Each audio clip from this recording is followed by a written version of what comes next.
As many of you already know, Dr. Jan Willis's career, her life is reads almost as it's as dense as 2 to 3 lifetimes. And I'll try and do justice in the form of a synopsis, a brief one here. But essentially, her academic career as a scholar, teacher, instructor, and researcher on Buddhism, this really spans 50 years, with about 36 of those years at Wesleyan University. Um, Dr. Willis was with Dr. King in 1963. She grew up in Birmingham, Alabama. She was growing up, as we know, and as we are understanding even more layered nuances of that time, growing up as a child of the Jim Crow South. The impact, obviously, for her marching with Dr. King shows that she was on this path quite early on. And as mentioned, for those who were here early, she encountered Tibetan Buddhism quite early as well. In the 70s with Lama Thupten Yeshe, the co-founder of the Foundation for the Preservation of the Mahayana Tradition. She spent a quite good amount of time with Lama Yeshe, traveling in Asia. And at that point, she embarked on a scholarly academic career of exploring, researching, and translating Buddhist texts and topics. She eventually earned degrees from Cornell and Columbia, and she's published widely on Tibetan Buddhism. And some of these books, many of us have read and relied upon over the years. So we want to thank Dr. Willis for that work in the extent that we've relied on these greatly. Some of those books you may know are the Enlightened Beings, the life stories of the beings in the oral tradition, the Ganden oral tradition. I highly recommend her autobiography, Dreaming Me, Black, Baptist, and Buddhist, One Woman's Spiritual Journey. It's a highly illuminating book. And again, I'll go back to that word crucial. A number of other books. Time Magazine in 2000 named her one of 6 spiritual innovators for the new millennium. And I'll leave it with that. We are so grateful to have such a luminary with us today, Dr. Willis. And we have some more people joining us. I'm going to let them in and we'll let them get settled. But Dr. Willis, thank you so much for being here. And we'll get started. As many of you know, some of the topics that we're discussing are featured in a recent compilation of books released by Wisdom Publications called Dharma Matters. And so we'll be touching on some of those, in particular, the topics of women and race in Buddhism. And with that, I'll turn it over to Dr. Willis. And thank you so much. Thank you. Thank you, Stephen. Hello, everyone. So good to see you. So good to see you all. Marvelous. Thank you for being here. Hi. Hi. I wish I could touch you in this time of COVID, but I'm so happy to see you. Oh. So thank you, Stephen. Stephen asked me to do this talk. I mean, it was months and months ago, and I almost missed the invitation because you answered my web page, and I'm so digitally non-talented that I didn't know I was supposed to check the web page to see if someone had tried to contact me. So it was months, and thank you, Stephen. It's now come to be. It works out eventually. So happy to be here. And Stephen also asked me to talk about Dharma Matters. And I thought, how do you talk about a book that's a collection of things? Really? I thought, how am I going to talk about this book? So I'm happy to know that some of the issues that the book focuses on, there are 4 distinct areas. We can talk about that and those issues. But I also wish to tell you something about how this particular book, Dharma Matters, came to be, and sort of two histories, if you will, mini histories, MINI histories, if that's okay. So I started teaching in January of 1974 out at UC Santa Cruz. But while I was still a student at Columbia University, Simon & Schuster published a collection of essays that Lama Yeshe and Lama Zopa told me it would be okay to bring to America, even though it was just a collection, something that I collected being there over a year. In fact, Lama Zopa Rinpoche had a dream in which he told me about the next day. I was at Kapan and he called me, and this is Rinpoche, and he said, I had a dream and your book's title should have the word light in it. You know, something like light, you know, maybe Eastern light. So Lama Zopa Rinpoche suggested the title, you know, that the diamond light of the Eastern dawn. He told me that he dreamt that this should be in the title, light, Eastern and light. So there I was. So I thought, okay, I'm just the conduit for this, but it's been blessed, so it'll be okay. And those who've seen this book might recognize that there's a Guru Rinpoche painting in the book that Lama Zopa did. So these lamas were very generous with me. Who knows why, but I'll say something about that too. So this book came out in 1972. I was still a graduate student. That was not a good thing, as it turned out personally, because sometimes our advisors in graduate school want to have their names connected with a student who does things in the future. So turned out there were some negative consequences of that.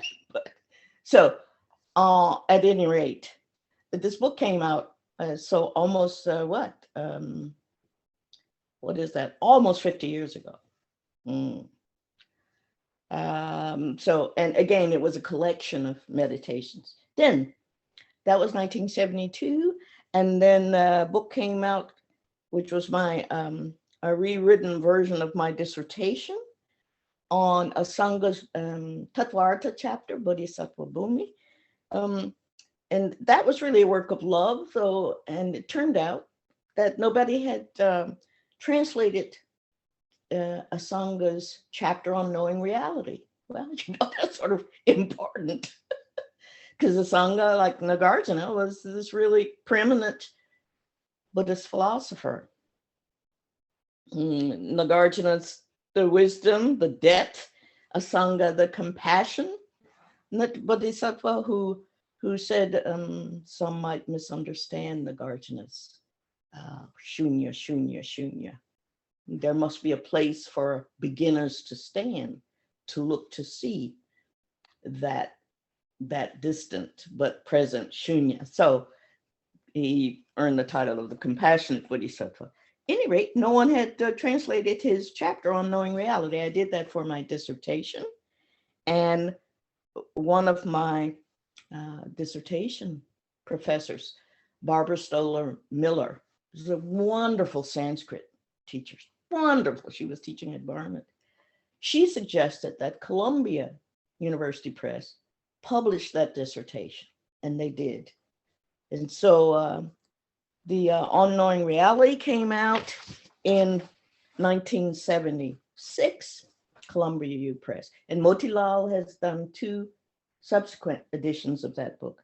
Thirdly, Feminine Ground was another collection of essays where I contacted women to ask them, to invite them to submit essays about women and Tibet. And so that Feminine Ground Essays on Women in Tibet came out first as a volume of the Tibet Journal. So it was published in Dharamsala. And the book came out by from Snowline in 1995. So then Lama Yeshe said to me one day, I want you to publish some translations of Gelugpa Siddhas. And I must have looked as though I didn't understand. And Lama Yeshe turned away in disgust. It's like, I thought, oh, I said to him, that's why I turned away in disgust. I said, are they Gelug Siddhas? Are they Gelugpa Siddhas? And he looked at me like, of course, of course they are. What is your problem, So he turned away. And in a flash, I thought, okay, right. Gelugpa Siddhas, Gelugpas become enlightened also, right? Using tantric means, of course they're Gelugpa Siddhas. So then I went right away and said, oh, I'm so sorry. You didn't know my ignorance. I'll do it. So I worked on translating a group of Gelugpa Siddhas, beginning with Tsongkhapa and then his immediate successors, as they practice Mahamudra, the Ganden oral tradition.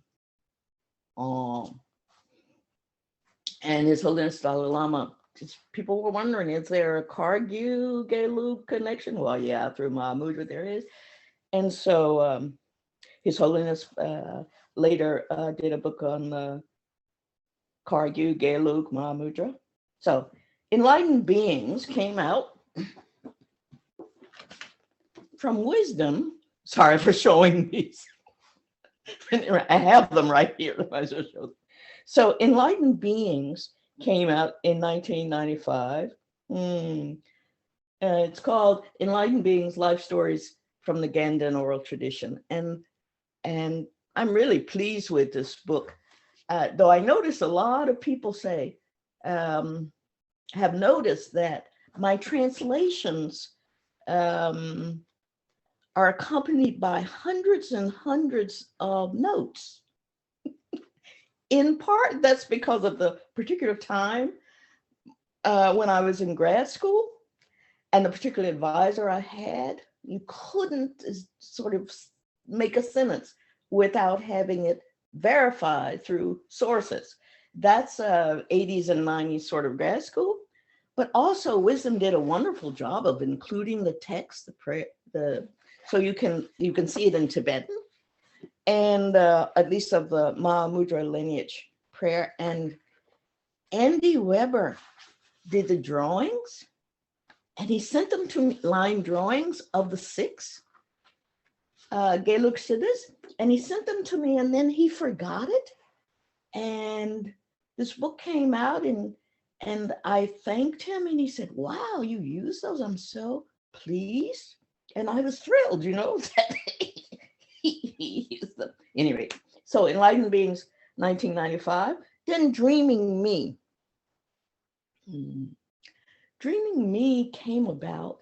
I wasn't planning on doing any autobiography. I was not old enough at the time. I might be old enough now.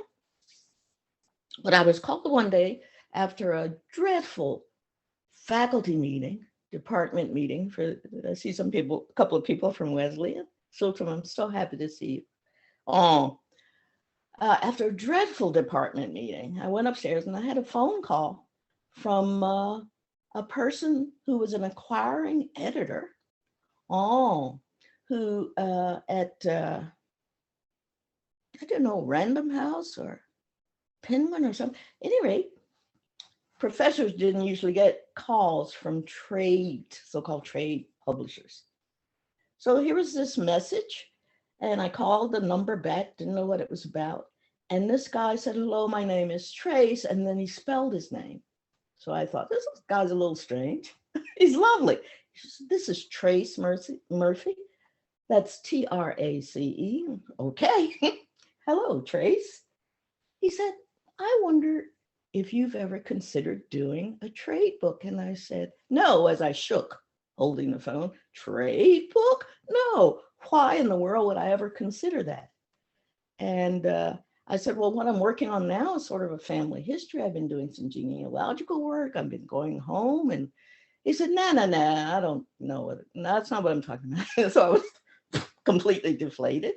And then he said, I think you have a pretty good story there with your life. And I said, you do? It's just been my life. I don't see it as anything unusual. You know, I've been living inside this. So he said, well, just think about it. Black woman from the Jim Crow South goes to a sort of elite privileged schools and then ends up going meeting Tibetans and then teaching at a mostly elite setting. I think there's a story there, he said. And I said, well, no, thank you so much. I don't see it, you know, it's just been my life. And it took another year and a half of talking with various people encouraging me to do it. You know, what a wonderful thing it will be. And I fought that. I can't tell you how hard I fought that. And it was really, really, once I agreed, I had a sabbatical coming up. I took the year. It was another 3 years. And it was really hard because I revisited old wounds to do it. Oh, and that's why in the end it was so great, because how often do we get a chance to really think about how we got here, where we are? In other words, and examine life. It's a good thing to look at it, even if you weren't 100% sure about all the things, just to have the time to reflect on what had molded you. And that's why I'm so grateful that Dreaming Me has had such a warm reception. It was published in 2001. It's still selling. It's been issued 4 times now, reissued. And so I'm really happy about that. Now, so wisdom brought out Dreaming Me. But this is connected and may be telling in the end. I don't want to go on too long about this, but Dreaming Me first came out with a title. It was my title was Dreaming Me, that's all. And the dreams that framed the book were actual dreams. And the editor at Riverhead, who'd asked me to do this book, I got an agent and everything. Very different from university professors that I knew. So Dreaming Me was the title. And then the subtitle, this will say something. The original subtitle was An African-American Spiritual Journey. And that's how the book first appeared. Oh, can't reach it. I won't. Oh. The next year, Riverhead decided they'd publish a paperback edition of that book. And they changed the subtitle to Dreaming Me from Baptist to Buddhist, One Woman's Spiritual Journey. So I didn't like that. I said, hey, no, that's not the title. What are you doing? I didn't go from Baptist to Buddhist. And they said, read the contract. And I thought, oh, you know, those cold sweat things, you can't do a thing about it. And it was because they didn't think, I believe, that a biography that would be cross-listed in a bookstore with African American would sell. Or they didn't believe that African Americans were buyers of books. They wanted to change that title, and they told me, read the fine print. They could do what they wanted with the subtitle. And so that was 2001, 2002. In 2008, Wisdom approached me and asked if they could reprint the book. I said, great. And Now, this all comes to Dharma Matters. At Wisdom, at the time, a young man whom I love by the name of Rod, do you know him? Meadsbury? He's the editor at Lion's Roar magazine. Then he worked for Wisdom. And I remember that Macduff and Rod and I were at Wisdom in Somerville, and we were trying to come up with a good subtitle. Good subtitle. Don't want to say From Baptist to Buddhist. So we were there, and, Rod's sleeves were rolled up, and his tattoos. And he said, I don't know. So he took a break. He went down the hall, and I hear him shouting from down the hall. Huh? Baptist, no, Black Baptist, Buddhist, Black Baptist and Buddhist. Oh, that's it. All of them, just with commas, right? Black Baptist and Buddhist. Rod got it. That the point was that I was all of that. Oh. Now, when Rod read through my introduction to Dharma Matters, he's at Lion's Roar, but he's a great editor and he's generous beyond belief. So when I was working on the introduction to this Dharma Matters, I showed it to Rod. Just my introduction, I had 10 pages. And Rod shot back, and I said, I'm worried about titles. And he shot back, well, if I had my druthers and I could do this with publishers, I'd call that book, So What Does Buddhism Have to Do with Me? I didn't take his advice, but he got it. So for those of you who haven't read, who don't have this copy yet, and who haven't read the introduction, in the introduction, I talk about, the first time I was a teacher at UC Santa Cruz, and my very first lecture, that was an introduction to Buddhism. And I thought I had planned well, and I thought it was general enough, but specific enough. And I thought it was going well, though I'd been very nervous beforehand. And I noticed that in this audience, there were 100, 200 people there, that there was a young Black man who sat on the front row. And he had some kind of wooden stick, sort of a walking stick, but a long one. And he's sitting there as I was talking, and he twirled this stick. So when I finished the lecture, I asked for, I invited questions. And that Black student said,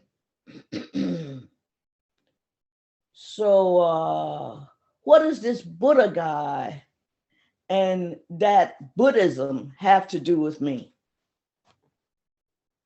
And I thought, yep. First I thought, oh my goodness, I wasn't clear enough in my lecture. But actually, this young man had put his finger on it. And that's what Rod had seen. Because I think there's a way in which all the work that I've done in Buddhism, in Dreaming Me, in those translations even, have to do with what does Buddhism have to do? What does Buddhism have to do with women? What does Buddhism have to do with race? What does Buddhism have to do or say to Christianity? And it's all sort of bubbled up as an organic thing because it's bubbled up and engaged me. It's come through me. So I began this short intro by saying, so I've done these 6 books, and these books are available. It's amazing to me. You can still get a copy of The Diamond Light, through Amazon or Motilal, Banarsi Das. But these articles that are collected in Dharma Matters are generally talks or short journal pieces that I wrote along the way, usually specific requests, but they are topics that came about organically. And as I say in Dharma Matters, though there are 4 general areas that I'm exploring, they're not organized to show so much how my thinking developed on these topics as they are a means of coming at that issue in a different way. I don't know, is that clear? They're just different approaches to that issue. Buddhism and race, Buddhism and women, different ways of looking at it. So I'm really happy that Wisdom agreed to do this. They let me choose the essays. And then we thought, okay, there are these sort of neat topical areas I've written on. There are 18, there were 16 originally. I decided to add a couple on teaching because teaching's been so fundamental. And I was pleased that that 2 people very generously agreed to write forwards. So this book comes with 2 forwards, one written by Charles Johnson, very good friend of mine, African-American, winner of the book awards for the National Book Award for his Middle Passage. Wonderful storyteller, Charles Johnson. And the other by Janet Gatso, who I remember being so grateful. She came twice. When I was on leave from Wesleyan, she taught twice there, and she says in the foreword that because of that, because of her substituting, she decided to stay in teaching, which I didn't know, but I'm so thrilled for. So these things come around. One last thing and so Janet gives a really beautiful and sensitive and glowing, I mean, much more than I deserve, forward. That's an overview of my work and calls me a pioneer. I'm very grateful. Charles Johnson sees this work as as a continuation of the African-American quest for liberation. Last thing I want to say. Last year, so some people have remarked that I've been around Buddhism for a long time. Well, that's true. I was, one of those late 60s, early 70s, counterculture hippies who went to the East and found Buddhists who were willing to talk to me and teach me. So I'm very, very fortunate for that. But last year, people say I'm one of few, but last year at Spirit Rock, for a week, there was a gathering. It was called the Gathering 2.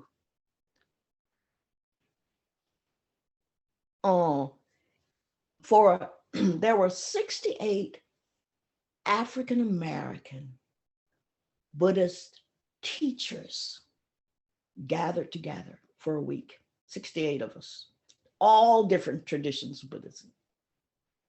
And at the weekend, people were bussed over. African-American Buddhist practitioners were bussed to Spirit Rock. 2 big buses coming up and making relays to bring 300 African-American Buddhist practitioners together at Spirit Rock. For that weekend, we had 370 African-American Buddhists at Spirit Rock. There were no whites at Spirit Rock, maybe two groundskeepers. Oh, did we turn that around? Sorry, I had to say it. Oh, 307 years. Now, the point is that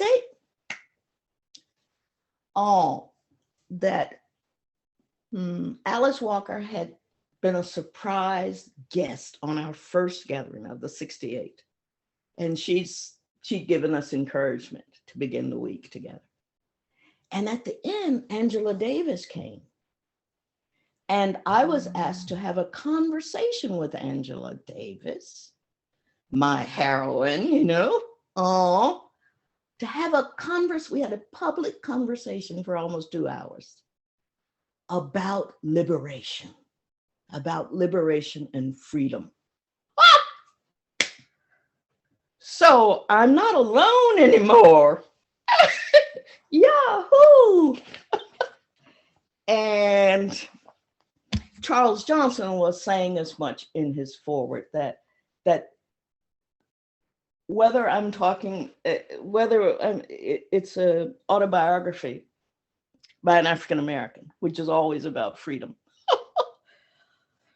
and about collective freedom, or whether it's Buddhism, we're all striving for freedom and liberation. Okay, I guess that's enough words from me. So whatever you'd like to talk about the book or the issues, I'm happy to try to answer. Or we can also talk to one another, maybe. I don't know. I don't know about the technology. Yes, we can definitely do that, Dr. Willis. Yeah, that was just absolutely wonderful. And we have a few questions that have come in prior to this. And please, we have so much time here to talk about this. And again, we owe a debt of gratitude to Dr. Willis for presenting, giving us such a wide berth to be able to talk about these within a Dharma Center here. I'd like to ask, so the words liberation, in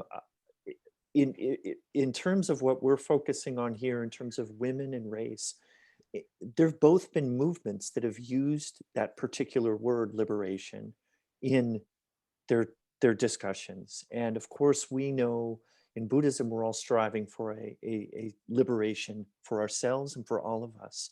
Yet, in both cases, and maybe let's talk about gender first, because I'm sure all of us have entered a Dharma center and encountered what seems to be an insurmountable patriarchal lineage of the Buddha Dharma that goes back to the cultures that have passed it through its place of origin, but also the cultures that have carried it to us here in the West.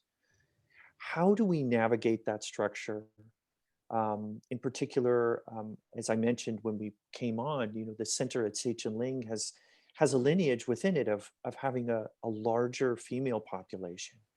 And I'm sure in the case of some of these students, they've shared that difficulty of, here I am, I'm approaching liberation, yet now I'm face to face with a very patriarchal structure.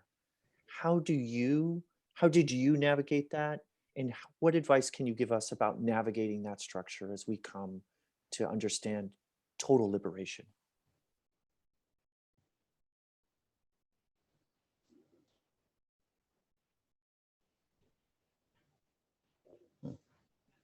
Well, that's a doozy, Steve. Thank you so much. Buddhism talks about two truths theory, right?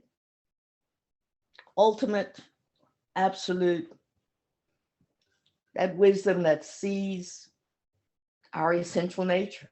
In the positive way, we might call that Buddha nature. In a more negative way, or Western philosophical way, we might say emptiness or voidness. But it's really important to understand what we're talking about when we say emptiness and voidness, right? So we have these two levels. And until we're enlightened, we're seeing things relatively. We're seeing things relatively. Oh, if we, I think, recognize that we're about, that we're committed to improving. Just start very small. We're committed to improving, to becoming better human beings, more fully ourselves.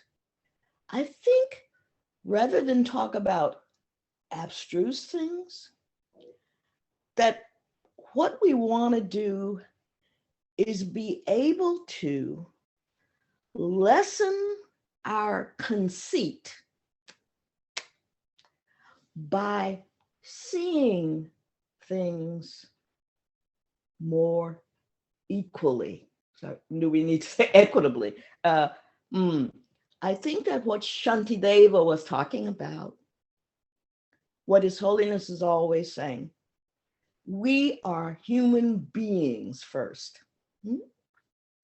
Regardless of gender, skin color, sexual orientation, we are human beings. That's how we meet. We meet as human beings. Human beings, broader than that, sentient beings, are exactly the same insofar as why? They all wish for happiness. They all wish to avoid suffering. This is the common denominator. If we could begin to see that first, rather than that person thinks so and so about me, or that person looks down on me, or that, if we could start meeting each other as human beings only, that would serve as liberation for a lot of the African American people out there marching in the street. Black Lives Matter. And people wouldn't have to write news signs that say Blue Lives Matter very negatively without understanding that Black Lives Matter too. We shouldn't have to put the two on it, right? When I was growing up, when I was marching with King, men wore signs that said, I am a man. Or signs that said, I am somebody. Why? Because no matter their age, in the Jim Crow South, no matter their age, they had been called boys all their lives. Hence, the signs that said, I am a man, had this meaning. Not, I'm challenging your authority, blah, blah, blah. I'm not a boy, doggone it. Get that message. Okay. Now, so I'm saying, we're seeing each other with respect. I know, Stephen, your question was very specific about patriarchy and hierarchies within the Tibetan Buddhism frame, but I'm talking about essentially how we become free. What would freedom look like? That's what I'm thinking about these days and trying to write about. So I'm going to, just for a moment again, step out and focus on African Americans just for a moment. So when Angela Davis and I are talking about freedom,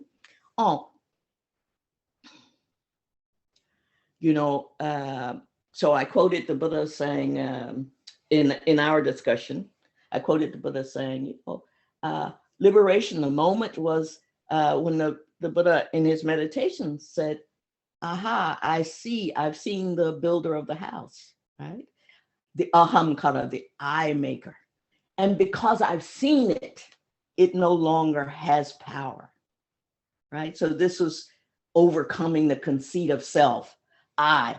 The conceit of self is really negative, and we all have it. We possess it so strongly because it doesn't just privilege our I, that pronoun I.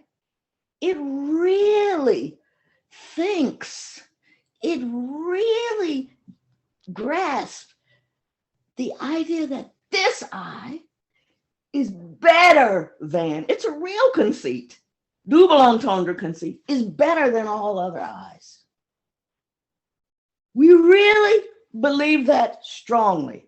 Why? Because we're not free. Oh, okay. I'm going to come at it from a number of ways. Sorry, I do this with questions. So sorry.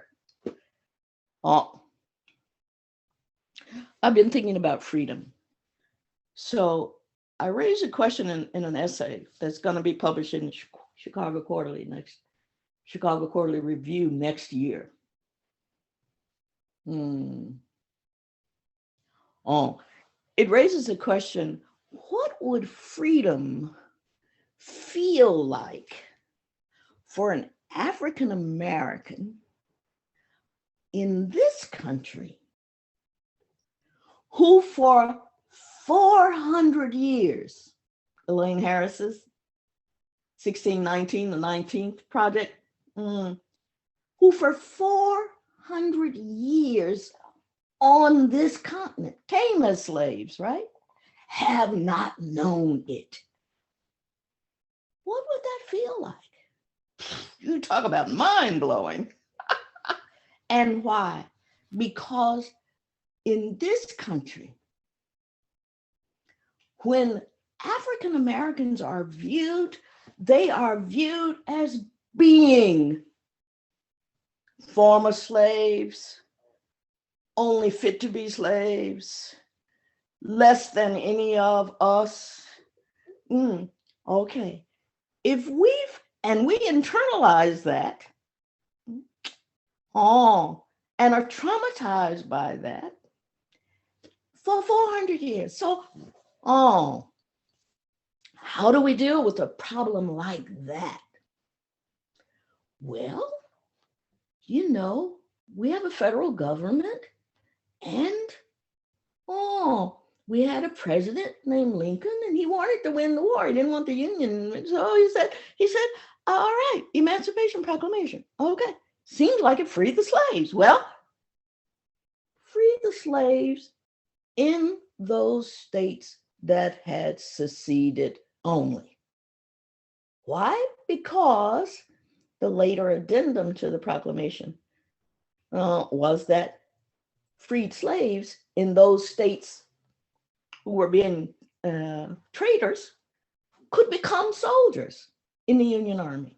All right. So it was calculated. There have been these national calculations, and they have, from the African American point of view, advanced our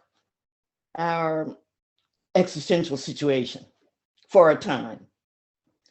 So there was the Emancipation Proclamation, even though people in Texas didn't get it for 2 years after that, right? And so we have Juneteenth, and people have found out about it since we've been locked inside. But when I was little, we didn't celebrate 4th of July. Black children, we had a picnic, but we didn't celebrate the 4th of July because in 1776, we were still slaves, and Black people knew that, right? So we had a picnic, but we didn't celebrate it in the same way. Well, we celebrated Juneteenth. Okay. And we felt sorry for those Texas slaves who had those viciously vile, cruel slave owners who didn't tell them about it, the proclamation, the Emancipation Proclamation, for 2 years.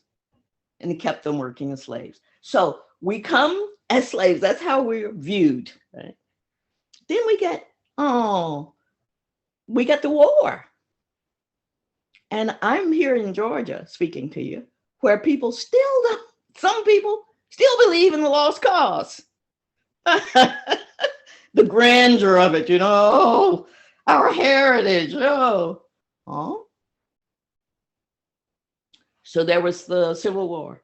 And for a time, I know this is too long a history lesson, and I don't mean any harm by it, but I'm trying to look at one example to say, to bring it back to what freedom might mean. So we have the Civil War, and for a time we have 12 years known as Reconstruction, when Blacks who were former slaves showed how ready they were for freedom by doing what? Building schools, building churches, running for office, And then what is there always? Backlash. So, I mean, Reconstruction lasted for about 12 years. Oh, and then whites clamped down on that, put a stop to it.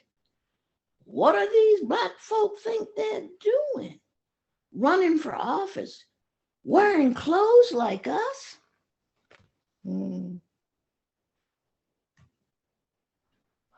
And, okay, I don't think I can talk about that here.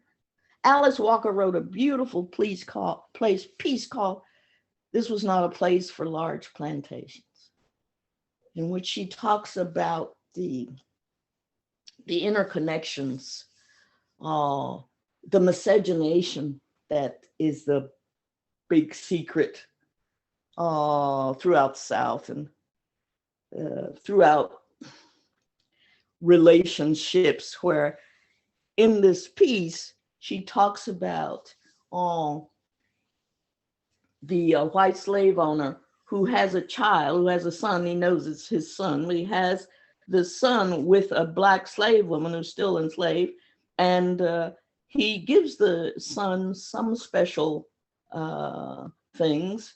But one day, his son, that mixed breed, gets upon this horse and rides him through the plantation. And that father organizes a patrol, captures his son, and hangs him. Because, why? Because that horse was too fine for him to be riding. This is his own father who is a part of the lynch mob. So this is about African Americans in this country staying in their place, not getting out of place. That doesn't feel like freedom, right? So there are these 3 Civil War amendments that I wrote about. And what were those amendments? No more slavery. That's the 13th Amendment to the Constitution. But what does it really say? No more slavery, except, there are always these exceptions, except he be found or judged guilty of a crime. He'd be free unless he was found guilty of a crime. What is the first thing that comes up after Reconstruction? This massive construction of prisons. There is no wondering why Louisiana has one of the largest federal prisons in this country. Angola prison. Why? There's no mystery as to why it was created. And what other way, I ask you, what other way can you get free labor? If slavery's over, you get prisons. That's how you can get free labor. Angela Davis says when she came into to speak at UC Santa Cruz, she would say to the students, I remember this, she would say, tap on that desk, feel yourself in that chair. You can only do that because of the prison industrial complex, that all this stuff you use throughout the university system has been made by not slave labor, but prison labor. Same thing. So 13th Amendment said you're free unless you're criminal, judged to be a criminal. The 14th Amendment said what? You can have citizenship. And that means you have the protection of the law. May 25th, this year, George Floyd. Protection of the law? Protection of the law? We don't feel free. 13th, 14th, 15th. 15th Amendment gave Black men the right to vote. Since 2005 and 2007, the Supreme Court and has gutted what we had to march again for in 1964, the Voting Rights Act of 1965, that recent. We were marching for that, and it's been gutted. So I ask you, these amendments that were supposed to make us a little bit more free, do we feel that any of them make us at all more free in this country? Are any of them working? We see huge numbers in this country imprisoned. We see that there are people of color, for the most part, 65 to 70%. We can't vote, though the federal law seems to say we can, but in my neighboring state here, in Alabama, 27 counties in the so-called Black Belt, where the ground was Black, the soil was Black, and so it was the best for cotton. 27 county voting offices, places, polling places were just closed. States have the control of that. So states' rights means we lose those national, federal guarantees. So what would freedom feel like? So I actually had a positive moment in this paper. I have a positive moment. I'm trying to do it with music too, because I developed this course here at Agnes Scott that's called Race and Racism Through a Buddhist Lens, which uses rap and videos and documentaries as well. So when did I personally feel free in this country? January 20th, 2009. So you say, okay, that's when Obama was inaugurated. Well, the whole world was happy about that. I was in Thailand. The taxi driver heard my American accent and he said, Obama, Obama. I mean, everybody, the world was happy, right? But it wasn't just Obama. It was Aretha Franklin. When Aretha Franklin, which was part of that inaugural week that Obama had helped plan, when she walked to the podium and when she sang, looking all grand as she does, when she sang, my country 'tis of thee, sweet, sweet land of liberty. And for the first time, I felt like I might be included in that. This could be my country too. I felt I was a citizen of the United States of America. When Riri sang it, I believed it. For a second or two, I believed it. It felt wonderful to feel free. Ha! But it didn't last. It didn't last. It didn't last. A Black man and a Black family in the White House brought out some of all that lingering underneath there. Cannot stand this, will not stand this. So I felt it in my lifetime. Hey, I was in my 60s. It had taken a long time. I had marched with King. Oh, Tika. So this feeling of freedom, it's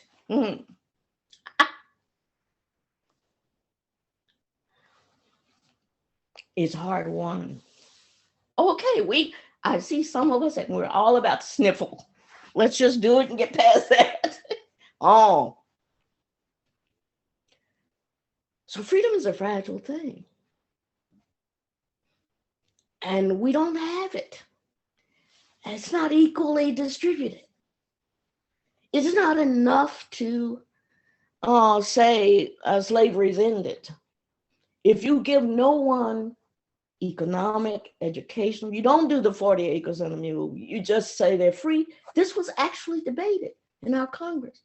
I invite you all to look into that history of the dialogues that went on in the Congress. Joseph Henderson said, we gave them their freedom. What more do they want? Woo! Some people still feel that. Oh, so that's one example coming from my African-American background. It felt nice when Riri sang My Country 'Tis of Thee. Oh, I thought, is this what it's like? My goodness, I want more of that. Now, okay.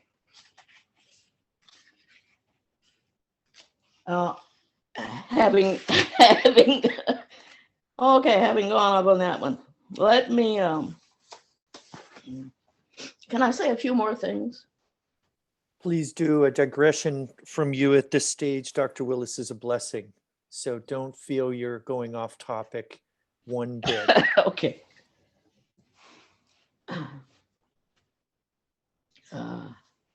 This may bring us back to gender as well as skin color, all those things together. I found a wonderful book last year, or earlier this year, wonderful book by a Black woman who is an artist. And she decided that she would gather. Is this okay? I don't want to go ahead with something if, okay. This is perfect. Perfect. Absolutely. We have some questions that are going to follow up on this. So this is perfect. Thank you, Dr. Willis. Okay.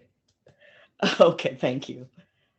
So she decided she was going to get together with a number of her friends, and she was going to do a different kind of show. She normally did exhibits of various sorts. But she decided she wanted to do an exhibit where people would come to it and they would just have to listen. And she would collect these sound bites, sounds from various, I have to tell you how she chose. The book is called Black Imagination. Black Imagination. And the author is Natasha Marin, I think her name is pronounced Marin, M-A-R-I-N. And with her group of Black women friends, she said they set about to do this. We planned an exhibition that would decenter whiteness and provide a space for healing and validation. We agreed to collect sound from Black folks of all kinds. And craving nuance over stereotype, we sought out Black children, Black youth, LGBTQ plus Black folks, unsheltered Black folks, incarcerated Black folks, neurodivergent Black folks, as well as differently abled Black folks. Using field recorders, they fanned out across the country. They asked people 3 questions. What is your origin story? How do you heal yourself? And the one I love most, describe or imagine a world where you are loved, safe, and valued.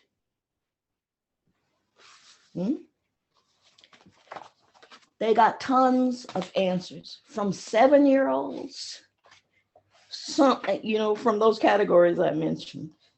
And they're like marvelous responses. Imagine a world where you feel loved, safe, and valued. Here's one.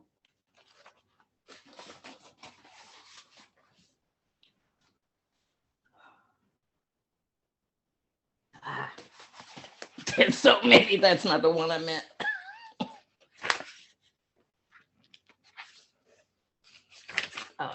come on, I took the thing out. Okay, I'll find it. It's in this book. Oh. Mm.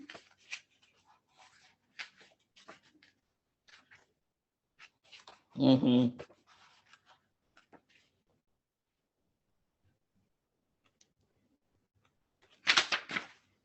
Oh my goodness, everyone is good. Okay. Here's the one I was looking for. This was one response. When I wake up, there is someone there who loves me. When I leave my home, the people on my street know my name, know my parents' names, name and claim me as their own, drop by with soup when I'm ill, and small gifts during holidays. And I do the same for them. We break bread together. We laugh and dance and work and build together. Wherever I go, I'm known and I know others. We greet each other with smiles and hugs. Our expressions are always genuine. We don't hide resentments between clenched teeth or anger in clenched fists. We say the words that need saying. We speak and listen and forgive and understand. We are peaceful in our hearts and actions, and our peace is never built on the sacrifice of another's peace. Our community is not built on the sufferings of others. We live in balance, never taking more than we need. And each of us is honored and valued and respected as equal members of a collective, irrespective of age, ability, ethnicity, gender, or any other political descriptor. We bring all of who we are. I think that would be a world where we felt valued and safe and loved and equal with one another. I think that's where we want to get to. And I think it's a worthwhile vision to have.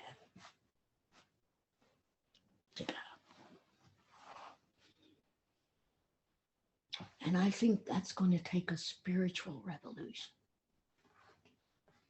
And I think that's good reason to practice. It's a whole lot of work, and it starts from inside with changed perceptions. But we have some tools to help us.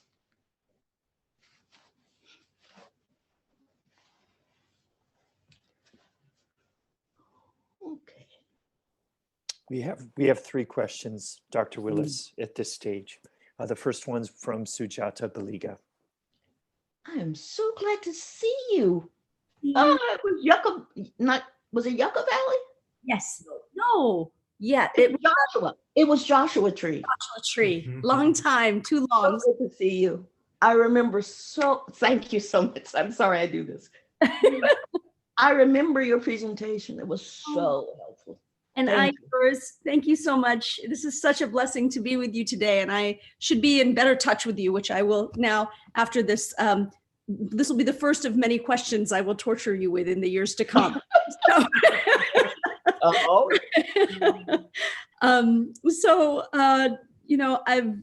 just from the opening of your speaking just moved over and over again, and your students' question about what does Buddhism have to do with me, just to put any blank after that feels like such a gorgeous guiding question for making the Dharma accessible to today's world, right? What does Buddhism have to do with blank, like anything that's happening right now? So thank you so much for that gift. And I've been thinking a lot about gender less troubles me, and maybe it's just like a lifetime of acculturation to South Asian religious manifestations in my lifetime, right? It's more in the United States, the way the Dharma has manifested in very white ways, that, you know, the whiteness of the culture of Dharma centers that's been challenging to me. And so I've been drawn from time to time, either to women's retreats or POC spaces where the Dharma is being practiced. And I often find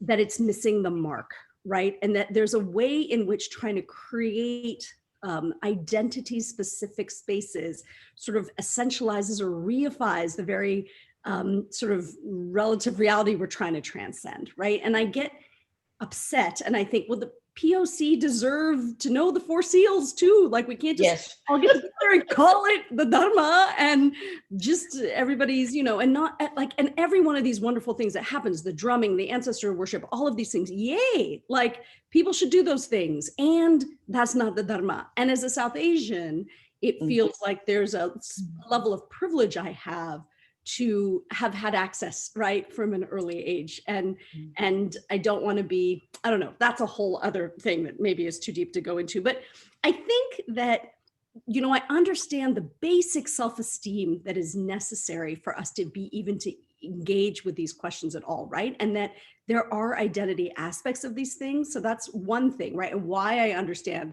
identity specific spaces being necessary for that. Are all the kids, sitting in the cafeteria, sitting together. Exactly. Right. We need that. We need that. Hopefully it's the beginning and then we'll come back together, but you know, What is your advice for making Dharma accessible with that understanding of like the necessity of that place of culture, or the ground of that cultural safety, without losing what's necessary for it to still be the Buddha Dharma, right? Like, how do we do that? And I would just love your thoughts just generally on what you're seeing in these identity specific spaces and how we can balance those things.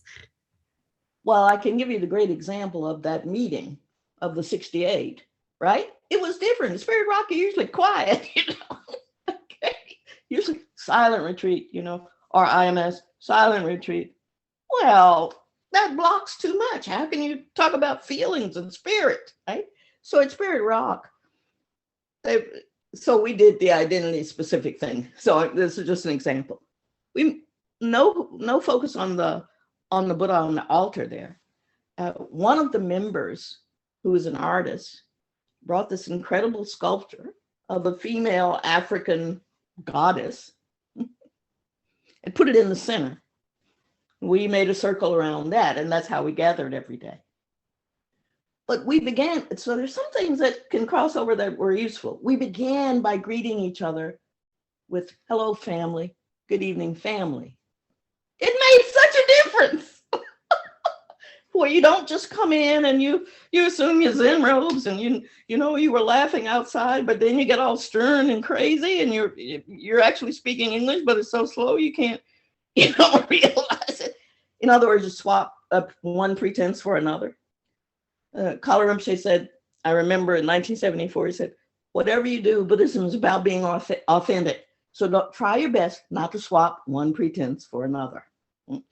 So, and in Buddhism, we have a tendency to do that. Oh, we all become so sweet and so nice and we're smiling, everybody's lovely, you know, and then you have a fight right outside, you know, with a good friend.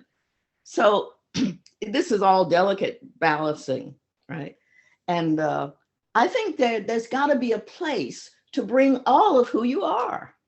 And Buddhist centers have to figure out how we can do that without it feeling so strange and, oh, it's BIPOC evening, so we don't need to go today.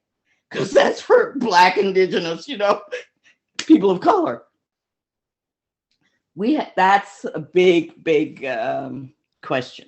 I think the way Dharma centers are organized in America is the big,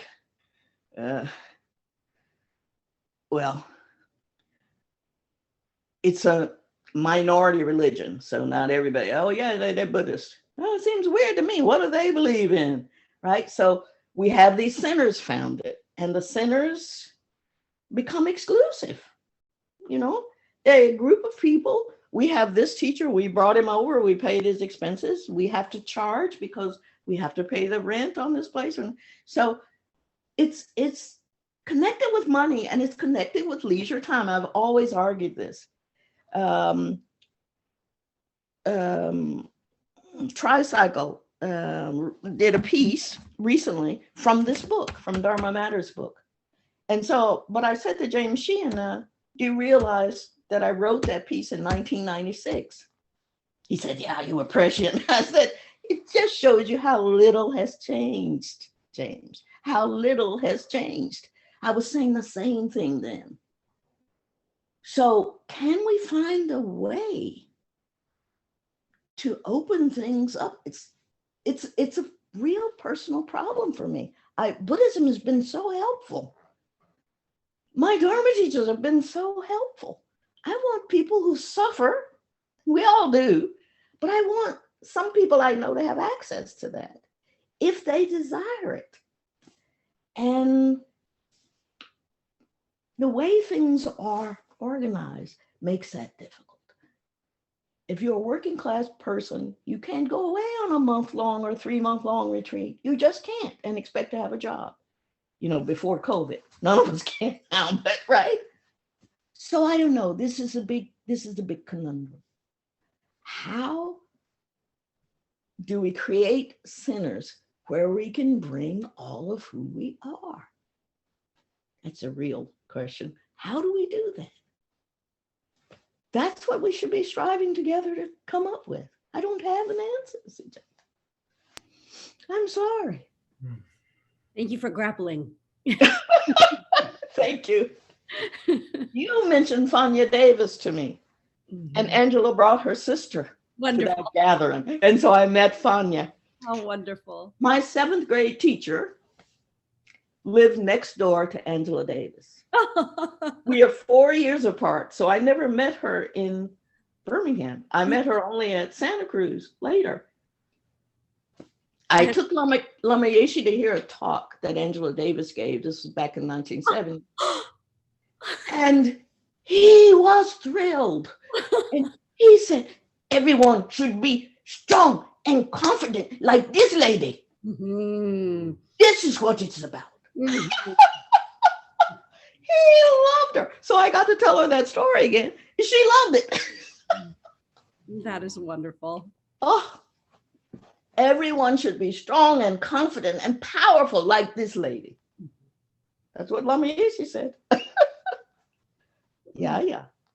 So, you know, being welcoming others, seeing others equally as human beings who suffer and wish for happiness ought to make compassion grow in us. You know, this is why wisdom and compassion are 2 wings of the bird. Oh. So, if we can help, if we can provide methods or have a place where methods are provided to help us get to that point, would be a good thing. We're very fortunate to have met the Dharma. Now we have to really say, are we committed to doing this? And I think well, you know, Larry Yang has written a book called Awakening Together, right? That should be reading for every Dharma center, I think. How you make inclusivity and diversity a real thing.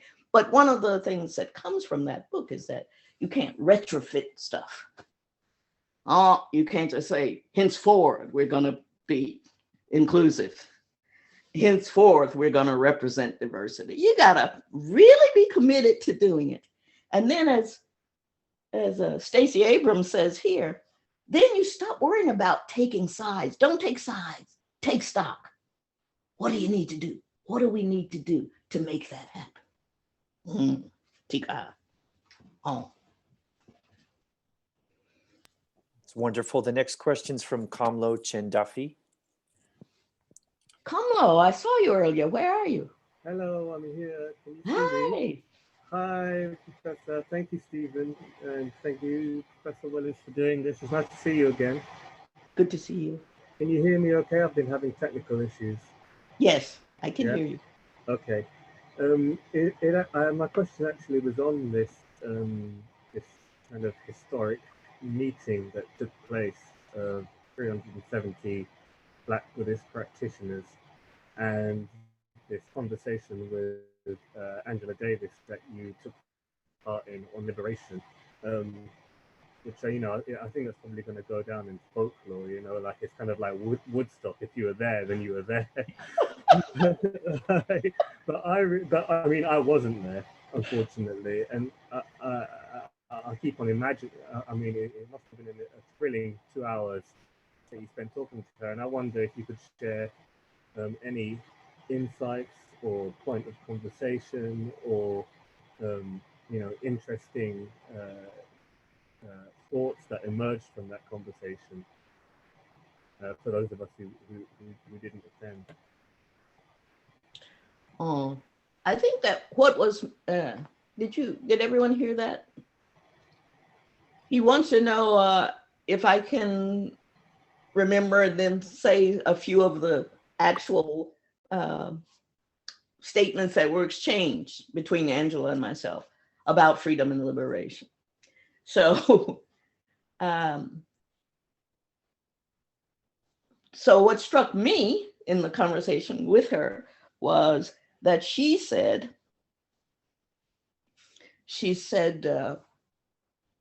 that when she was in the struggle, this is before being on the run and imprisoned, that they really thought that freedom was imminent. They thought that their starting would start a revolution that was so big that they would usher in a new freedom. They hadn't envisioned it, but they thought it was imminent. She said that's been really, when that didn't happen, they had all had to think about and rethink what freedom meant. And she said that for them,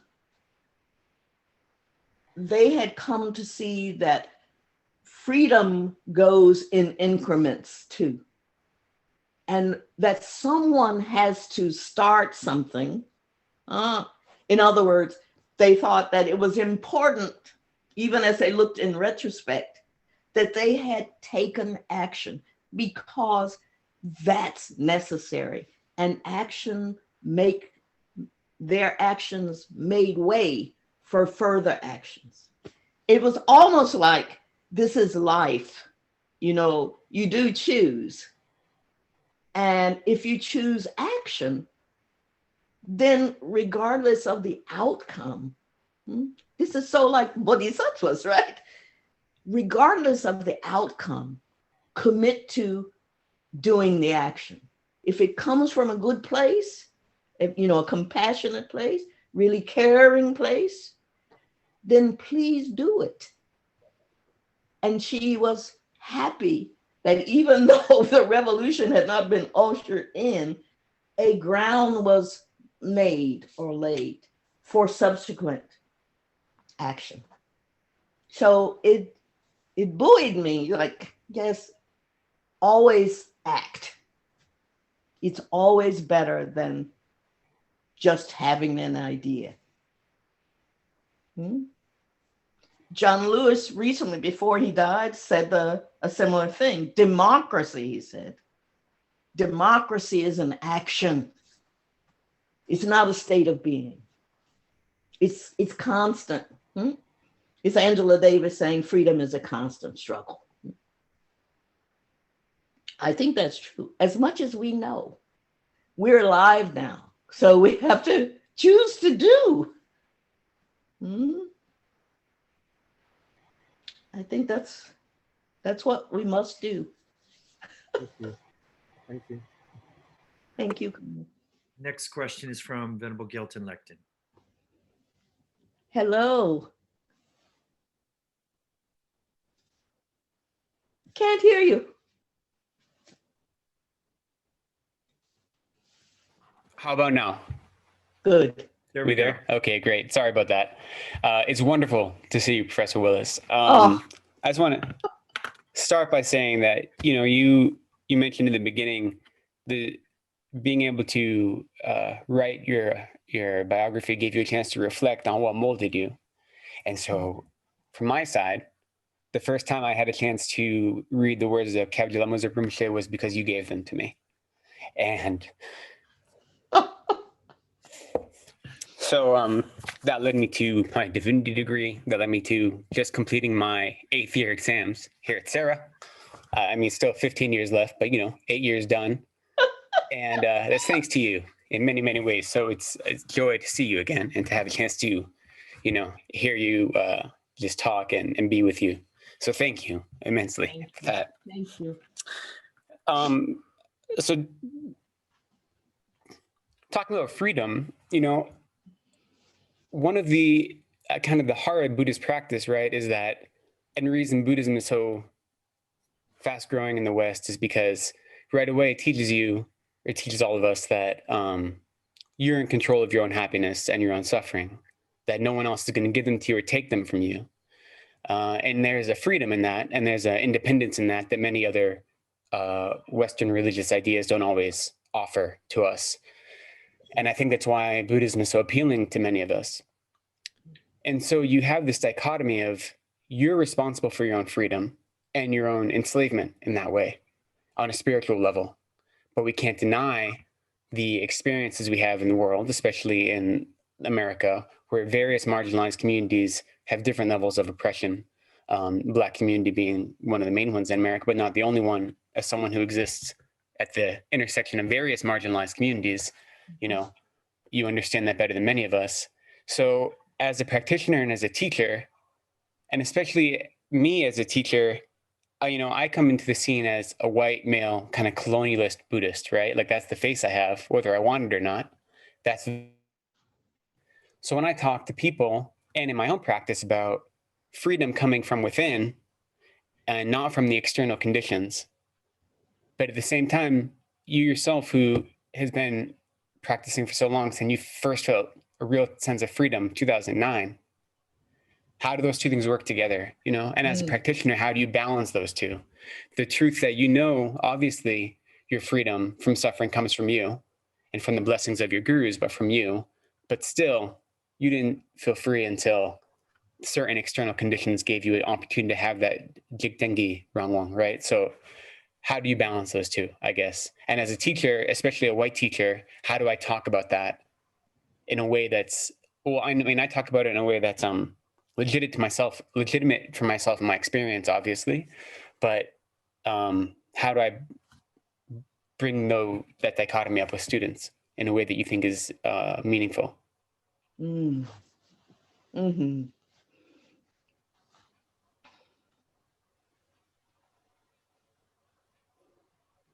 Oh, yeah. Thank you.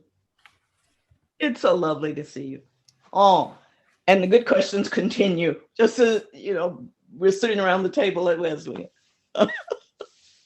Oh, so I had experienced different kinds of freedoms with Lama Yeshe before this inauguration thing. I guess it was saying, it was appreciating that we have in our DNA, this is back to Two Truths,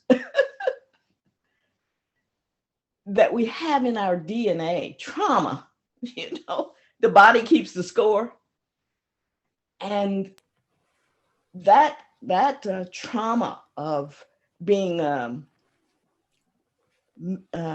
minimalized and dehumanized and seen this way that I'd taken on, that was what I was shaking off a little with that Aretha song, knowing that our freedom, that our happiness, that our non-suffering comes from inside, that's something that's almost, that's rational. The other is emotive and emotional. Mm-hmm. The Buddha said quite simply, do no harm, practice good, discipline the mind. This is the teaching of all the Buddhists. There it is in a nutshell. Do no harm, practice good, discipline the mind. That's what it's all about. That's all you need to do. You will find that inner, that inner truth that, you can be in pain, but you don't have to suffer. The suffering is added. It's something extra. You still are in pain. No denying that. Okay. So the Aretha Franklin was 400 years of internalized DNA, traumatized. Gee, I don't feel free here. I don't feel free. I don't feel human. I don't feel equal with anybody else. I don't, and that got released when Riri started singing My Country 'Tis of Thee. Woo! It didn't last, but it was really good for the time I experienced it. Right? And I think, my goodness, there are people who wake up every day and they don't have to deal with that. Wow, I can't imagine. What a life. Woo! Everybody ought to be able to feel that. So I might have to work in this world, this relative world, to help bring that about, as well as do the Buddhist practice. So I'm answering it two ways. I hope you see. Just don't ever give up on the action part. Please. Even though we know, okay. Tika. Oh, cool. Enough said. That's Great to see you. Oh, it's amazing. Yeah. What a treat. Okay, we have to stop this love fest, but what a treat. We have plenty of time for other questions, so please message in and get in a queue. In the meantime, I'm going to piggyback a question on something you brought up earlier, Dr. Willis. And you mentioned the two truths. And in these situations of equality, what would you say? There can be times when people invoke the ultimate to merely as a way of bypassing the conventional. Absolutely. Do it all the time. Hear it in Buddhist centers. Oh. Yes. In specific, could you speak to that tendency within a Buddhist community for people to invoke it as an excuse to really not look at the conventional needs that address equality for people on the conventional level? But Stephen, you've said it exactly. It is so you don't have to deal with that. It from such a privileged point of view. Oh, come on, you deny that others suffer because you don't? Come on. Why is the Bodhisattva hooded mat? Come on. So yes, you hear it exactly as spiritual bypassing, the Buddha told us, from the absolute point of view, we're all equal. Oh, please. That's such a cop-out. I mean, it may be good for you, but I'm saying to you, that's not my reality. Do you want to help or don't you? Do you count it as one of the things you ought to be doing to help, or don't you? Give it back to them, because that's where you hear that privileged statement about two truths. Oh, come on, get over yourself. Oh, please, not so easily done. I still live here, until I'm enlightened, and you do too. So just deal with this. While we're dealing with that, come on now. Wonderful, thank you. We have a question, 3 more questions coming into our queue. The first is from Gareth Sparham. Gareth, if you unmute yourself, please go ahead and ask. Hi, Gareth.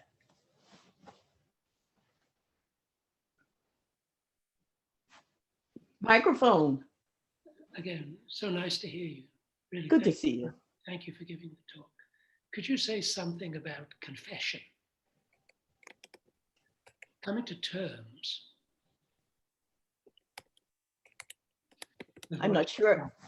What? Could you say something about confession? Coming to terms with what you have done wrong in the past, both on a personal level and as a member of a larger group. I'm not sure I understand the question. Could I say something about confession? Yeah, I'm not sure what the right translation is. Shakto, opening up to things that one has done earlier in one's life, which were not particularly things you would want to do again, Yes. both on a personal level, both as an individual, and when you think about yourself as a member of a larger group. I'm thinking in particular about a member of a powerful group. Say, in my mind right now, as I listen to you, especially when you gave that wonderful vignette of being in Spirit Rock, where you have a group, they bus in, and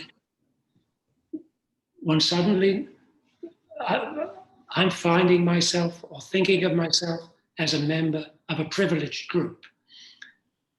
It's not that I want to do wrong, but the group has done wrong. So how does one think about that? And on a personal level, having done wrong, I don't know if that is appropriate to the conversation or is totally off the wall, but to the extent that it has anything to do with what we're saying here, if you could respond to that.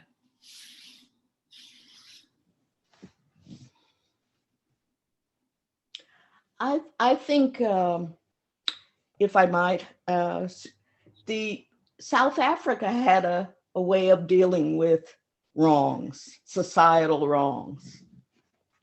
I'm talking about truth and reconciliation committees. I think it's really important for people who feel harmed, as well as for people who feel that they committed harms, to speak that and to speak it to one another. I hope this isn't abstract, right? I think it's really powerful to be able to say, this wrong was done to me. And for someone else to say, yes, and I did that wrong. And I'm sorry. That has power that's incomprehensible. I don't think it will happen in America. Oh, but there are these different groups now around the country. They're not part of Black Lives Matter, but they may be offshoots. There are different ways communities are talking about reparations. And you see, for me, reparations is not anything physical. It's really that feeling that I was talking about. It's the feeling of being free, which has been denied us for so long. And maybe a truth and reconciliation format would be good. Restorative justice, which Sujata knows all about, or taught me about. This is a good thing. Short of that, I think of somebody like, what's her name? Williamson, who writes these prayers, that are sort of like personal confessions. She writes apologies to African Americans, apologies to Native Americans, and maybe that would work even personally. If you weren't sharing if one weren't sharing such letters with the larger community, but one could say it to oneself.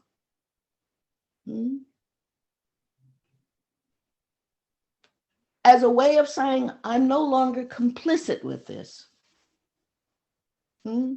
I recognize that it was harmful. That would go a long way, I think. Anybody else want to add? I think it's a wonderful question, Guy. And it has to do with how we heal. So sometimes my students say, I don't want to hear any more of that. I wasn't involved in it. Mitch McConnell said it. I wasn't a slave owner. Mitch McConnell said that. And I swear I can't look at him without seeing his Southern roots. I mean, you just can't. I'm from the South. I've seen people who look like him. I know it's in his DNA.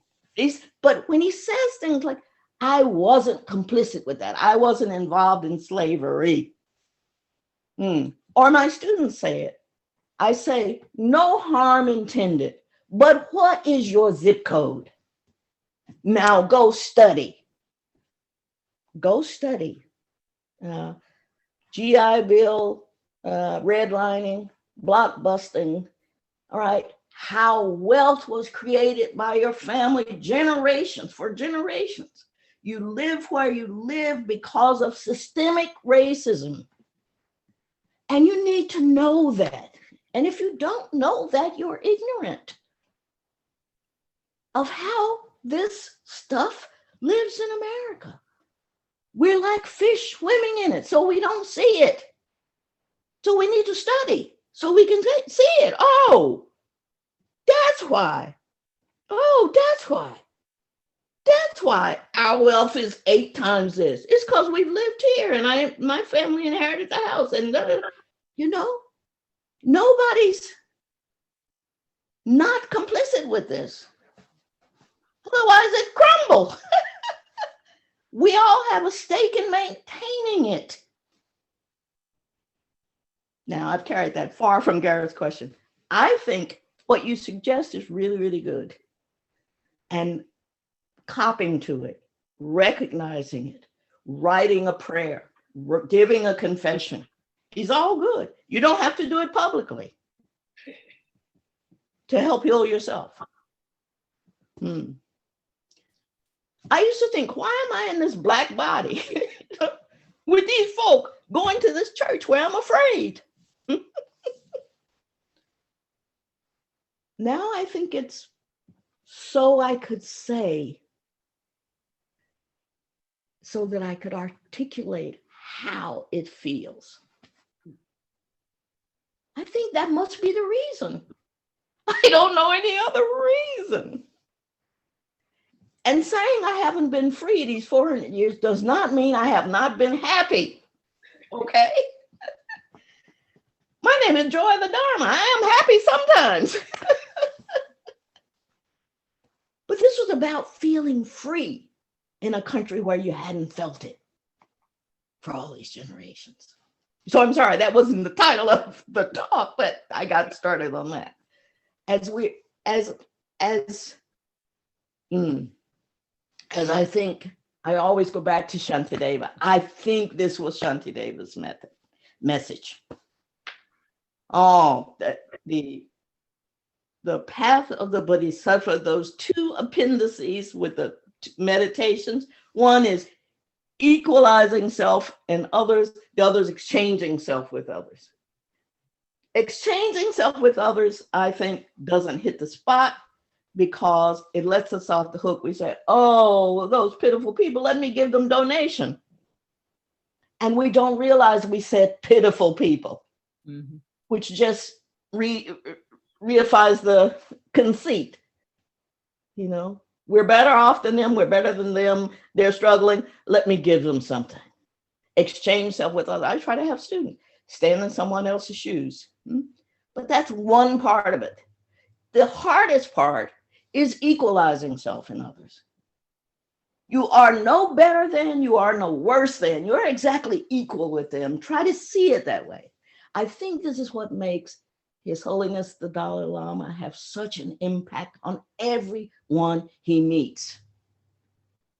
It's because he sees them as equal with himself. Oh, one last little story about that. His Holiness has a chair here at Emory. A long story, but he has a chair. And he used to regularly come to Emory. Every 2 years, he would come. And was either 2010, 2012, 2013. He came, and when he comes, he answers students' questions in a 2-hour office hour meeting that occurs in the gym. 10,000 people. His Holiness is holding office hours. And they give him on index cards questions from the students, from the audience. Okay, so that was the event. And it was 2010 or 2013, the last one I remember. Might have been more recent, but I was, for some reason, a little late going in. So I stood for a moment. I came in and I stood for a moment at the entrance. And this young Black public security guy said to me, I mean, he must have been 20, 22. He said to me, "Do you know that guy?" I said, "You know, talking about His Holiness, do you know that guy?" I said, "Yes, I know that's the Dalai Lama." He said, "I don't know who he is." He said, "But he just came through here. And when he came through here, wow, I felt different, man. He just came in and he smiled. He said, I felt so much." And I just laughed, you know. His Holiness had just looked at him and had seen him. And it had just dazzled him. Huh? I think that's what he's doing. His Holiness meets everybody just where they are, just as a human being. And that's rare. Oh, and it makes a real impression. Take a hug. Thank you, Dr. Willis. Kamlo Chen Duffy has a follow-up. So Kamlo, back to you. Hi, it's me again, Dr. Willis. I had a question. One of the things that I learned from Angela Davis was the value of freedom struggles working together. And I'm sorry, Kamala. One of the things you learned from Angela Davis is the value of freedom struggles working together. Mm. And you know, the Tibetan community have also been suffered at the hands of state violence. So I wonder whether more dialogue and collaboration is possible and valuable with the Tibetan community and the Black freedom movement as well. I don't know if the groups have approached each other that way.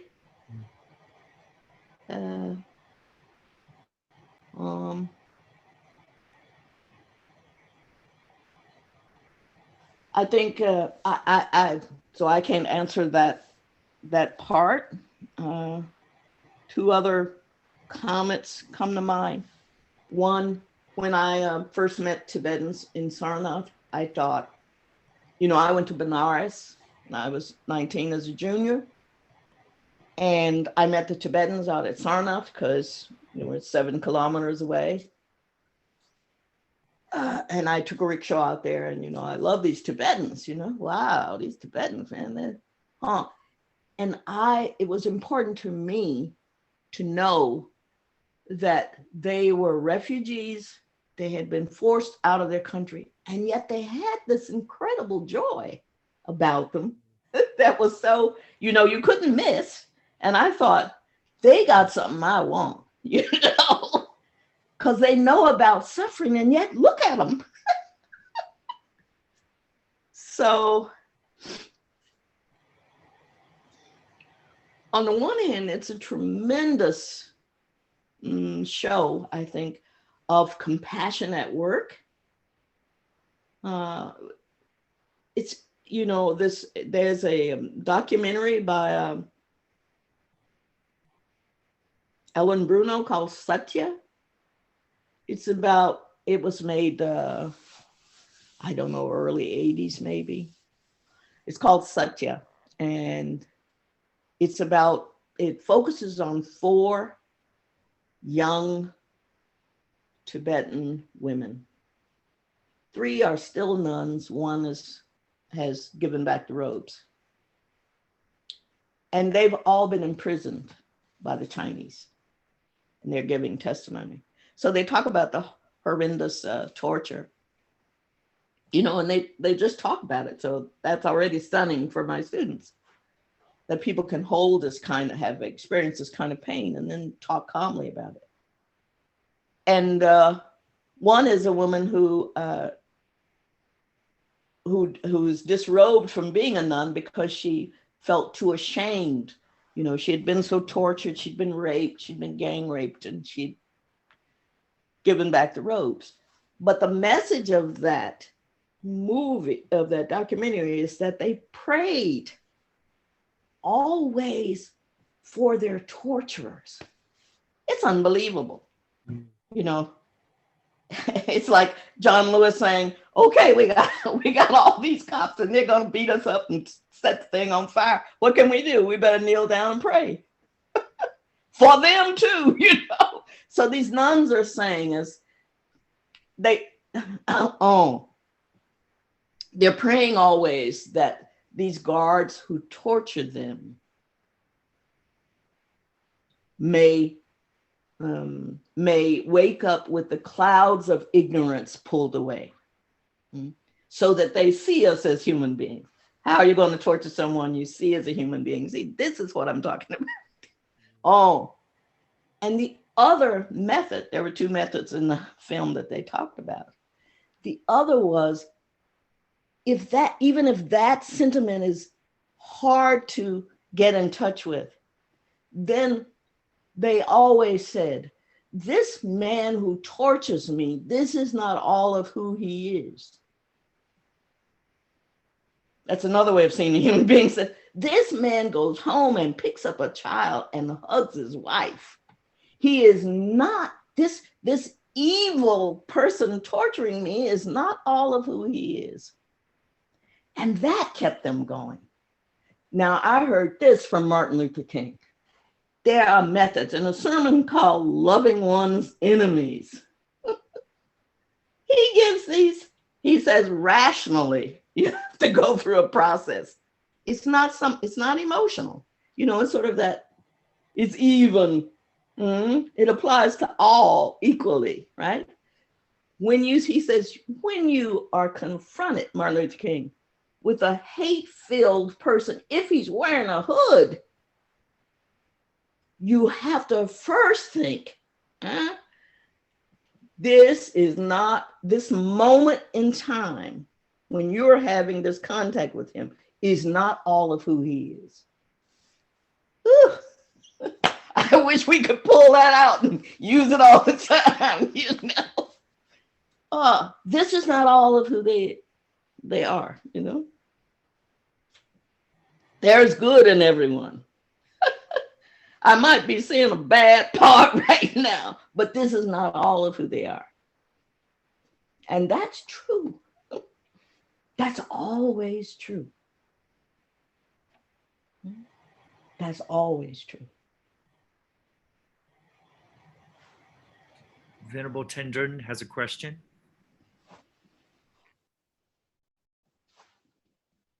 Okay. Unmute If here. we aren't doing this We should be helping each other out. I can learn things too, and we can help each other here. Okay, Venerable Tenzin. Thank you so much for doing this. This is really wonderful. Thank you for doing this. My pleasure. Thank you. My question, I think I wrote down there was, it was when you were talking about studying and understanding redlining and understanding systemic racism in our country and how we're all living from that privilege. As white people, we're all living from a life of privilege because of those kinds of things. My dad, got the GI Bill, built our house. We inherited the house. That kind of thing. I see that. But my question is, once we do understand that and learn that systemic racism is everywhere and that we're all living in that, where do we go from that realization to help changing the whole thing, to help changing that? I feel very powerless. I'm sitting in a little town in Arkansas, and we had a Black Lives Matter rally. We did do that, but it was, I felt like it wasn't effective in any way. Marching to me doesn't feel, especially here, at least we did it, and that was good. But I keep thinking, how else? What other things can we do to change this? Then great. If you have a sign, put it in the yard, keep it up. It makes Black people feel, ooh, yay, I can feel a little safer in this street. I'm speaking truth here. The sign makes me feel safe. Okay. So that's an indication that we don't feel safe all the time. I've been pulled over by police too. The car is too fine. What? I beg your pardon. They didn't say that. This is just truth. Okay. But on a serious note, then I go back to Stacey Abrams. Find a way to organize. If you don't know how to organize, learn how to organize. If you don't know how to organize, find a group that's working on a similar issue. Get involved. It's like Thich Nhat Hanh says, once you see it, you have to act.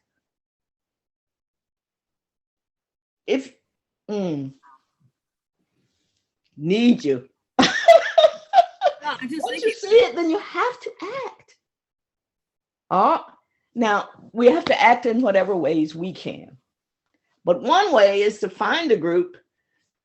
Maybe you can only, it's COVID. Maybe you can only donate. Maybe you can help. I'm in Georgia. We got to help get more people to the polls. I got an early ballot, a mail-in ballot. But, if somebody needs a ride, then I guess I'll have to be there. I don't want to, but it's important. Oh, I'm sorry. But so I think it's Angela Davis and I came together in this regard. I told her about the course. I told the folk there about the course. And I was using one of the books by Ruth King. Ruth King was one of the 68 teachers. She wrote Mindful of Race. And I use her book in this course on race and racism through a Buddhist. I use her book. I use Debbie Irvin's book. Have you ever come across this? It's called Waking Up White and Finding Myself in the Story of Race. I recommend it. Debbie Irvin, Irving. Debbie Irvin is Boston Brahmin, liberal, taught elementary school and then middle school in the inner city, doing her part. One day, as she was taking a group, all these little brown bodies to a museum, she noticed that they weren't happy. And she asked, and one of the little Black boys told her, waking up and finding myself in the story of race. And she goes on this study then. She goes back to school. She reads everything she can about redlining and all that stuff. And she writes a wonderful, wonderful memoir that's funny at times. This is how I learned about Indians and cowboys. And I always wanted to be the Indian, and my mom told me not to. And I said, why, Mom? She said, they don't always behave so well. Why, Mom? Because they drank too much, her mother tells her. Doesn't say American, whites gave them the alcohol, says they drank too much. So she talks about stereotypes and how they're half-truths formulated, and the damage of that and realizing it, internalizing it. The other book, so Debbie Irving, Ruth King, I use a book by Michael Denzel Smith, which is like a sequel to Ta-Nehisi Coates' Between the World and Me. It's about he was 29 or 30 when he wrote the book. Michael Denzel Smith writes a book called Invisible Man Got the Whole World Watching. Invisible Man, you think Ralph Ellison, right? But no, this is the rapper, Mos Def.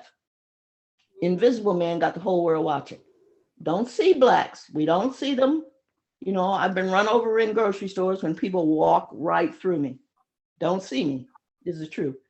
But they don't see me until I pick up a rock in my hand, right? Because they see me. And when they see me as a threat. So he's a young black man talking about how it is to have a young black male body in the US. He does it with literature and rap. It's amazing. The other book, and I'm getting to your point, Angela Davis and I talked. The other book we use is When They Call Me a Terrorist by Patrice Kahn Cullors.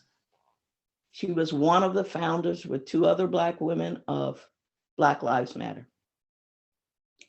The book is called When They Call You a Terrorist. Angela Davis wrote the foreword, and she and I talked for a couple of minutes, Kamlo, about that book. And I said, I love that book because you think, how did these three women come to start this thing online that went viral about Black male bodies and not letting them be so brutalized by the police? Patrice Kahn Cullors talks about having had two fathers, one that was in and out of prison, and about having two brothers, the older one who was mentally, had a mental disorder, neuro-challenged, Marion calls it. And so he was always picked up and put in jail. So much like George Floyd. He was a big, tall man. Oh, and her book talks about, well, the police came regularly. Where? To the alley in back of our house. Why there? They'd come there and they'd pick up groups of boys. Oh, well, they let her older brother go once, and he was left in the middle of the street with only his white shorts on and with a brown paper bag. So in other words, I use the book because it shows the inside of what these Black females experience. They have dads and they have brothers. So they experience this systemic racism. Oh, and then she started experiencing it in school when Black security guards would come in and throw them around the room, the Black girls. Oh. Angela Davis said, I love that book. And the reason I wrote the foreword is not only because they called Angela Davis a terrorist also, right? She was on the run for being a terrorist. She was on the FBI's most wanted list. She said, I love that book because Patrice Kahn Cullors is such a good organizer. So we came from these different points, different appreciations of Patrice Kahn Cullors. But organizing, because she knows about organizing. It was not just haphazard that the three of them just exchanged emails. They founded a movement and they understood organizing. It's a good thing to know. So either learn about organizing or join a group, make donations, furnish a place they can meet. We can all do something. And I know it's a time when we feel hopeless and helpless. And I've always said my whole life that the cure to feeling Hopeless is to do something. You find a larger community, you find you're doing things, you act together. And Stacey Abrams again, don't take sides, just take stock. What's needed? How can I contribute to what's needed here?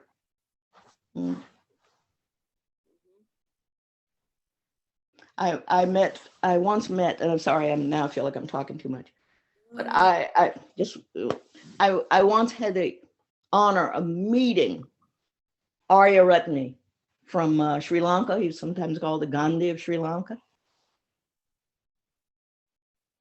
Arya Ratne is famed for Sarvodaya, that movement. It means everyone is lifted together. Sarva, all. Udaya are uplifted, and they're uplifted together. What Arya Ratne has been doing for decades upon decades is in a war-torn country, in a war-torn country, Sri Lanka, where Tamils, Hindus fight, Muslims fight, Buddhists. He would lead groups in meditation, 100,000 people. They would all come together, Hindus, Muslims, Buddhists. Why? Because they all agreed that whatever village projects needed doing, and they were listed in order of priority, that those things would get done by these groups. First, they all meditated for an hour or so, and you can see these on documentaries. They would meditate, all of them together. He would lead the meditations, and then they would hand out shovels. And so one day they would build a school, and the next week they would build a road. And so that's harder in the US, right? Though we need that kind of stuff. Doing something as an uplift to all. And so I always think that the antidote to hopelessness is doing something. However small, doing it. And you find that grows, hopefully. Sorry, talked too long then. No, Our time is up just about. It is. Yeah, it's wonderful, and this has just been so illuminating and on so many levels. And again, I'll go back to that word crucial. As we wrap up, Dr. Willis, could you just impart some advice to us on an emotional level? If you read Dreaming Me, you know that Dr. Willis's family was threatened by the Klan. So if we go back to that, and we go back to all of the experiences that you've gone through, you've definitely been going through the thicket with a machete and paving the way for many people. And that's hard work. And there are people in this room who are doing that work, and there are people who are, all of us, I feel, maybe trying to endeavor to do that kind of work. How do you recharge your batteries emotionally? How do you find that strength to keep going? And anything you can impart to us as we finish today.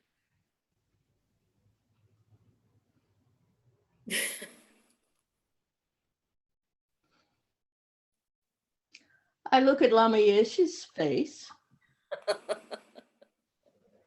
True. I look at it in the morning and I say, thank you so much, Lama. My sister says, thank you so much, Jesus. Woke up. Let's see what we can do today. And in the evening, I say, looking at that picture right there, you can see over my shoulder, that, gee whiz, I thank you for everything you've done. I hope I wake up tomorrow, but if I don't, I hope I find you in the next lifetime. I hope you find me and you'll hold me dear. So I feel really fortunate. And I hope some of what I've said is helpful. And I'm so glad to see all of you. It's just really such a gift, especially at these times. To be able to gather with you is a blessing. Thank you. Be good to each other, Let's keep safe and healthy. Thank you all. Thank you so much. Thank you. Thank you. Thank you. Thank you. very much. Thank you so much. Thank you. Kenna. Stephen. Thank you. Thank you. Thank you. Thank you. Thank you. Thank you, Dr. Thank you. Willis. And for those, this is the book a lot of these topics were coming from. Please take this Christmas and this time of reflection, take a chance and go for the deeper dive. We'll send this video out to all the registrants and just thank you on behalf of Tse Chen Ling and the staff and everybody here. Thank you so much, Dr. Willis.